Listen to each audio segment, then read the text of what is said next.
दूसरी बेटी को जन्म देने पर पत्नी को 33 बार चाकू घोंपा। बड़ी बेटी को गला रेता। कोर्ट ने दी खौफनाक सजा। ओडिशा के भुवनेश्वर में सन 2022 में हुई थी जघन्य वारदात।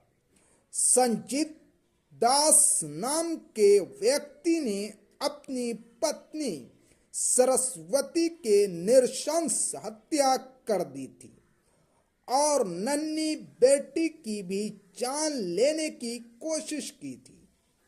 कितनी निर्दयी होगा वो जिसने पहले पत्नी की चाकू घोंप कर हत्या कर दी और फिर अपनी 6 साल की मासूम बच्ची की भी चाकू से गला रेत कर हत्या करने की कोशिश की।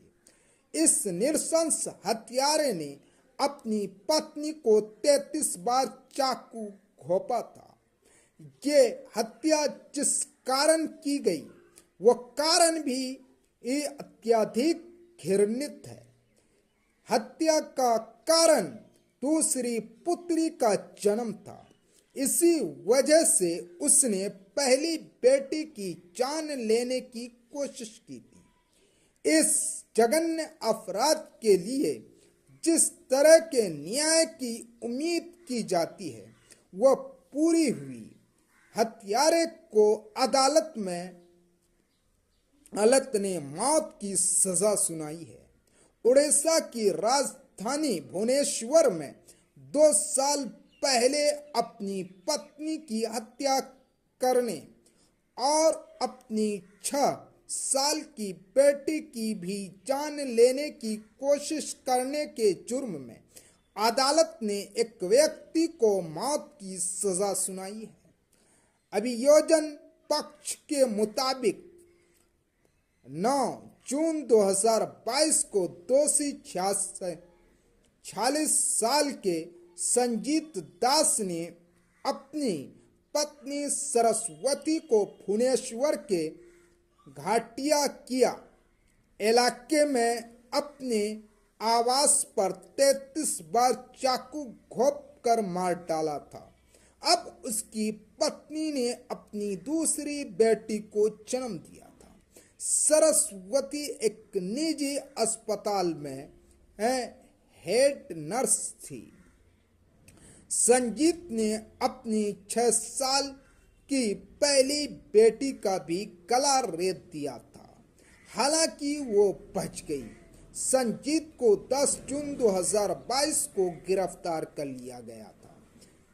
उसके खिलाफ अक्टूबर 2022 में चार्जशीट दाखिल की गई थी। कोर्ट ने अपराध दुर्लभतम श्रेणी का माना।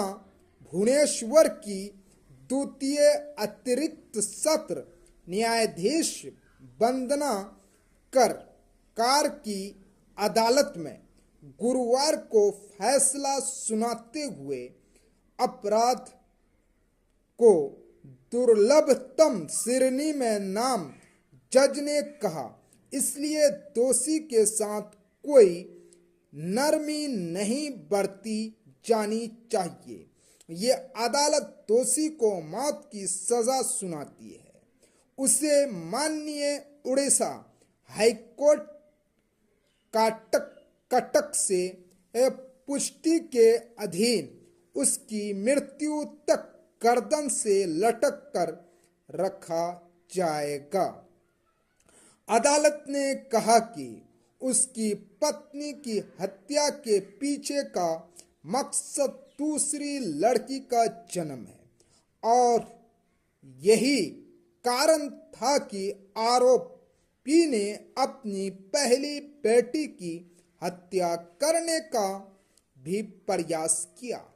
अदालत ने कहा कि इसलिए ऐसे दुर्लभतम अपराध के लिए मृत्यु दंड देना दोषियों के लिए एक निवारक के रूप में काम करेगा, जो इस तरह के जघन्य कृत्यों पर विचार कर सकते हैं।